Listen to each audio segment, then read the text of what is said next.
Shalom, selamat sore wanita-wanita cakap Jemaat Gia Condrokusumo yang saya kasihi, juga sahabat-sahabat Yuk Mengajar dimanapun sahabat berada. Selamat bertemu kembali di dalam kita beribadah. Kaum wanita tetap masih ada di dalam ibadah online, namun kita tetap bersyukur karena Tuhan masih berikan kesempatan kepada kita untuk kita bisa beribadah.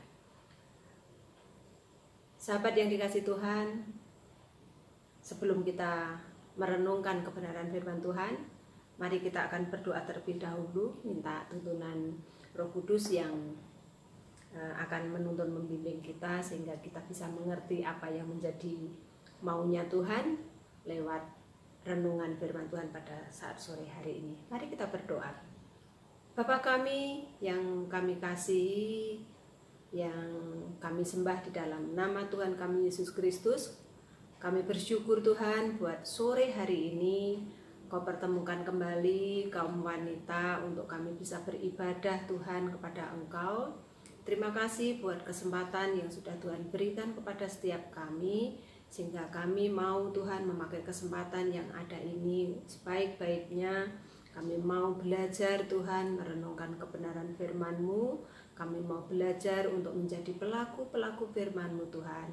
Kami undang Roh Kudus-Mu yang bekerja atas setiap kami. Engkau yang berfirman Tuhan, Engkau yang akan singkapkan segala perkara yang terselubung, yang tersembunyi, perkara besar yang Tuhan mau kerjakan di dalam hidup kami oleh kuasa Roh Kudus-Mu.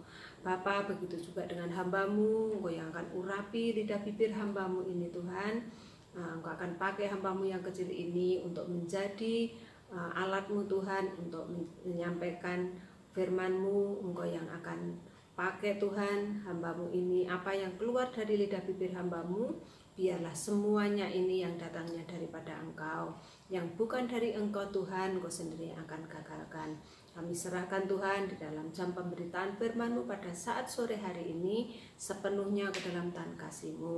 Dalam nama Tuhan kami Yesus Kristus kami berdoa dan ucap syukur. Haleluya, amin. Ibu-ibu yang cakap, saat sore hari ini saya akan mengajak untuk kita merenungkan kebenaran firman Tuhan, yaitu saya ambil dari Matius 9 ayat 18 sampai dengan 26. Ini ada di dalam Lukas juga ada, di dalam Markus juga ada. Perikop di dalam pembacaan firman Tuhan pada saat sore hari ini yaitu anak kepala rumah ibadat, perempuan yang sakit pendarahan. Kita sudah sering mendengar akan cerita ini. Saya akan bacakan untuk sahabat-sahabat semuanya. Matius 9 ayat 18 sampai dengan 26, demikianlah firman Tuhan. Sementara Yesus berbicara demikian kepada mereka, datanglah seorang kepala rumah ibadat, lalu menyembah dia dan berkata, "Anakku perempuan baru saja meninggal, tetapi datanglah dan letakkanlah tanganmu atasnya, maka ia akan hidup." Lalu Yesus pun bangunlah dan mengikuti orang itu bersama-sama dengan murid-muridnya. Pada waktu itu seorang perempuan yang sudah 12 tahun lamanya menderita pendarahan, maju mendekati Yesus dari belakang dan menjamah jumbai jubahnya. Karena katanya dalam hatinya, asal kujamah saja jubahnya, aku akan sembuh. Tetapi Yesus berpaling dan memandang dia, serta berkata, "Teguhkanlah hatimu, hai anakku, imanmu telah menyelamatkan engkau." Maka sejak saat itu sembuhlah perempuan itu. Ketika Yesus tiba di rumah kepala rumah ibadat itu dan melihat peniup-peniup seruling dan orang banyak ribut, berkatalah ia, "Pergilah, karena anak ini tidak mati, tetapi tidur." Tetapi mereka mentertawakan dia. Setelah orang banyak itu diusir, Yesus masuk dan memegang tangan anak itu. Lalu bangkitlah anak itu. Maka tersiarlah kabar tentang hal itu ke seluruh daerah itu. Amin. Peristiwa ini terjadi di daerah Kapernaum. Jadi kita sore hari ini kita mau belajar bagaimana ketika kita beriman Tuhan merespon apa yang kita lakukan.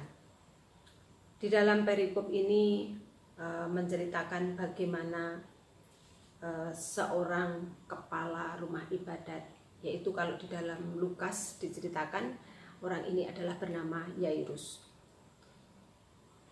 yang mana dia memiliki iman yang luar biasa.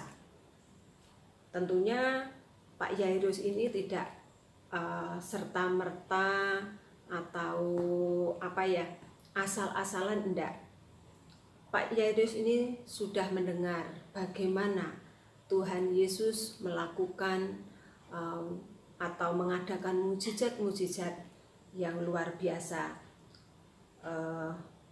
Mungkin Pak Yairus ini belum melihat secara langsung, tapi sudah mendengar. Mungkin juga sudah pernah melihat. Maka Pak Yairus ini memiliki iman yang luar biasa. Ketika anaknya mati, bukannya menguburkan anaknya, tetapi dengan iman percaya penuh kepada Tuhan Yesus, dan dia percaya kalau Tuhan Yesus sanggup membangkitkan anaknya, sehingga dia datang kepada Tuhan Yesus. Bapak Yairus ini mendengar, orang ini mendengar, sehingga dia memiliki iman. Bahkan di dalam Roma pun kan juga tertulis di sana, iman timbul dari pendengaran akan firman Tuhan. Bapak Yairus ini mendengar kabar tentang Tuhan Yesus, bagaimana Tuhan Yesus melakukan mujizat, sehingga orang ini memiliki iman yang teguh. Dia percaya bahwa Tuhan Yesus sanggup untuk menghidupkan kembali anaknya, sehingga Pak Yairus ini datang kepada Tuhan Yesus. Kemudian tokoh yang kedua yang sama-sama memiliki iman yang luar biasa, yaitu wanita yang mengalami sakit pendarahan sudah 12 tahun. Mungkin yang dilakukan sudah banyak supaya mendapatkan kesembuhan. Zaman itu yang namanya orang sakit pendarahan dianggap sesuatu yang najis, sehingga orang lain pun tidak boleh berdekatan dengan si penderita ini. Orang sakit ini juga tidak boleh bergaul dengan orang yang sehat, karena dianggap itu satu hal yang najis. Jadi tidak bisa seenaknya sendiri bergaul dengan teman-temannya, bahkan dikucilkan mungkin. Namun perempuan ini begitu luar biasanya percaya bahwa Tuhan Yesus sanggup menyembuhkan, sanggup memulihkan. Luar biasanya dia benar-benar percaya apa yang dia imani itu akan terjadi. Saya akan baca ulang di dalam ayat 21 apa yang ada di dalam hati perempuan tersebut. Karena katanya dalam hatinya, asal ku jamah saja jubahnya, aku akan sembuh. Sama seperti yang dikatakan oleh Bapak Yairus.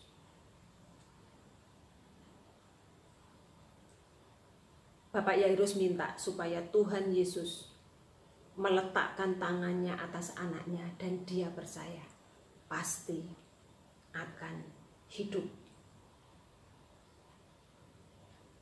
Dua orang yang memiliki iman yang luar biasa di dalam Tuhan.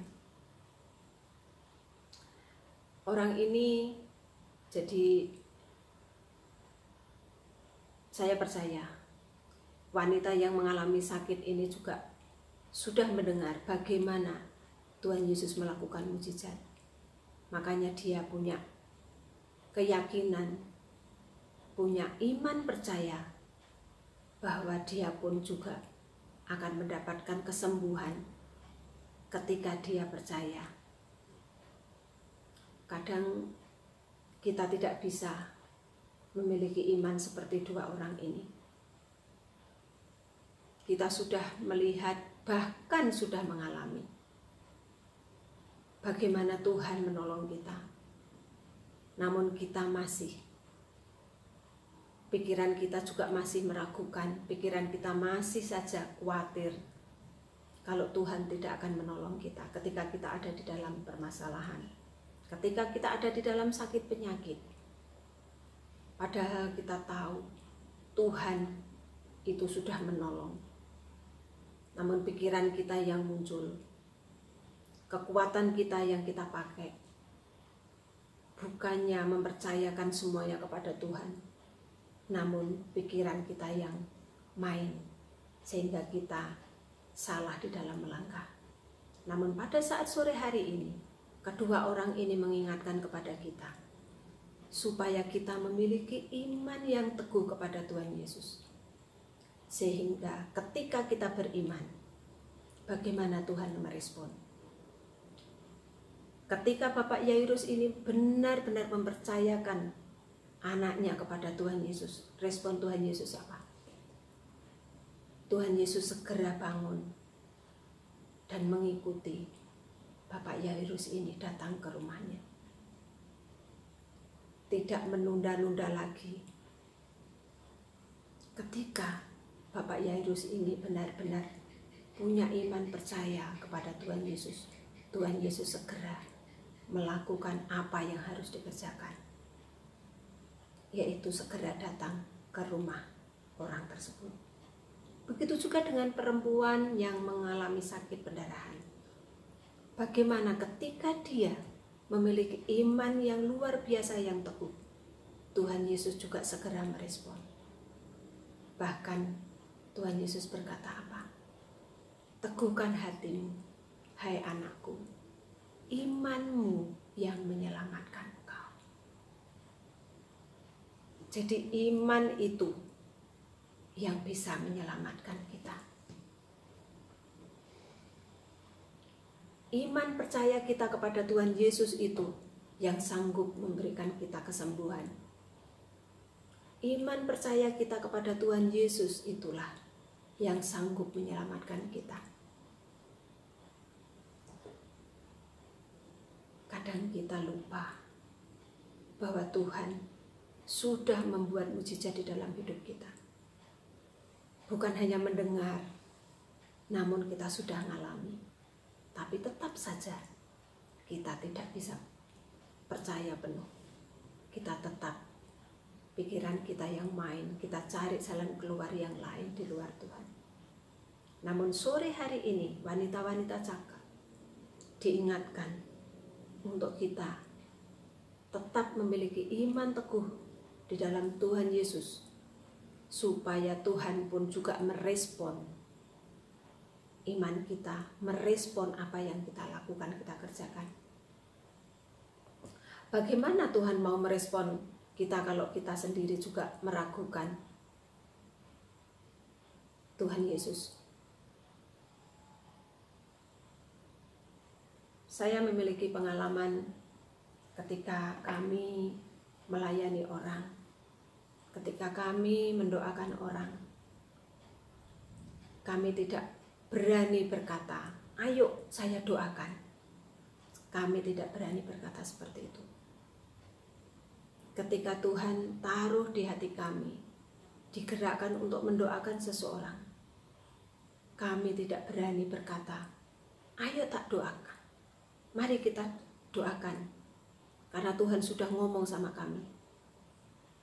Kami tidak bisa, kami tidak berani, karena itu bukan kami yang melakukan, namun itu Tuhan sendiri. Kami adalah hanya alat-alatnya. Jadi sekalipun Tuhan menggerakkan kami untuk kami mendoakan seseorang, kami bisa berkata, maukah Bapak kami doakan? Percayakah Bapak bahwa Tuhan Yesus akan memberikan kesembuhan? akan memberikan kelepasan. Ketika orang itu tidak mau, ya sudah, sekalipun Tuhan menyuruh, namun orang yang akan kita doakan tidak mau, ya kita tidak bisa apa-apa. Tuhan pun juga tidak akan berkarya di dalam hidup mereka. Namun ketika kami ditaruh di hati untuk mendoakan seseorang, kami bertanya, maukah Bapak, Ibu, saudara, adik kami doakan? Ketika mereka iya mau, kami pun harus bertanya kepada Tuhan, apa Tuhan yang harus kami kerjakan? Karena bukan kami. Semuanya adalah Tuhan yang bekerja. Jadi ketika orang tersebut didoakan mau percaya, memiliki iman, percaya penuh kepada Tuhan Yesus, ya mereka mengalami mujizat. Namun ketika mereka tidak mau, ya sekalipun kami mau berdoa sampai mulut capek, ya tidak akan pernah terjadi apa-apa. Karena orang tersebut tidak percaya. Jadi sore hari ini kita diingatkan Tuhan bahwa iman kitalah yang menyelamatkan kita. Iman percaya kitalah yang memberikan kita kemenangan. Sekalipun kita didoakan oleh hamba Tuhan yang memiliki karunia yang luar biasa, ya, yang dipakai Tuhan secara luar biasa. Namun ketika kita tidak percaya, ketika kita didoakan tidak percaya, tidak merespon, ya tidak akan terjadi apa-apa. Karena yang bekerja bukan hamba Tuhan tersebut, yang bekerja adalah Tuhan sendiri. Jadi sore hari ini kita diingatkan supaya kita memiliki iman yang teguh di dalam Tuhan Yesus. Ketika kita percaya penuh kepada Tuhan Yesus, segala persoalan, segala masalah yang kita hadapi, ketika kita menaruh semuanya sepenuhnya di kaki Tuhan, maka Tuhan akan merespon. Tuhan akan menjawab apa yang menjadi seruan doa kita. Bahkan Tuhan akan memenuhi segala keperluan kita menurut kekayaan dan kemuliaannya. Jadi supaya Tuhan merespon apa yang kita inginkan, ya kuncinya kita harus memiliki iman yang teguh di dalam Tuhan Yesus. Itu Bapak Ibu Saudara yang terkasih, khususnya untuk wanita-wanita cakap di Jemaat Gia Condrokusumo yang bisa saya bagikan untuk renungan pada saat sore hari ini. Biarlah kita akan mengingat firman Tuhan yang senantiasa berbicara kepada kita, karena firman Tuhan itu yang akan terus menjadi landasan di dalam setiap langkah kehidupan kita. Tanpa firman Tuhan kita tidak bisa, tanpa Roh Kudus kita tidak bisa, tanpa Tuhan yang bekerja kita tidak bisa apa-apa. Amin. Tuhan memberkati. Mari kita akan berdoa, kita mengucap syukur atas apa yang sudah Tuhan berikan kepada kita. Tuhan Yesus, kami bersyukur buat sore hari ini. Hamba-Mu telah berhenti berbicara Tuhan. Engkau yang akan sempurnakan apa yang sudah hamba-Mu sampaikan. Hamba-Mu percaya firman yang sudah disampaikan tidak akan kembali dengan sia-sia Tuhan. Firman itu akan suatu saat menghasilkan buah-buah yang manis, buah-buah yang lebat, buah-buah pertobatan terjadi Bapa. Kami percaya Roh Kudus-Mu yang akan terus bekerja atas setiap kami. Engkau yang berdaulat penuh atas hidup kami Bapa, supaya kami benar-benar memiliki iman yang teguh di dalam Engkau. Karena iman itu yang menyelamatkan kami, iman itu yang memerdekakan kami Tuhan. Iman percaya kami kepada Yesus Kristus itu yang menyelamatkan dan memberikan kehidupan kepada kami. Terima kasih Tuhan, terima kasih Engkau yang akan terus menuntun, membimbing kami supaya kami masuk ke dalam rencana dan kehendak-Mu yang jadi di dalam kehidupan kami. Biarlah Tuhan yang akan menjadi sesembahan kami satu-satunya, Tuhan yang menjadi satu-satunya pengharapan di dalam hidup kami. Dalam nama Tuhan kami Yesus Kristus, kami berdoa dan mengucap syukur. Haleluya. Amin.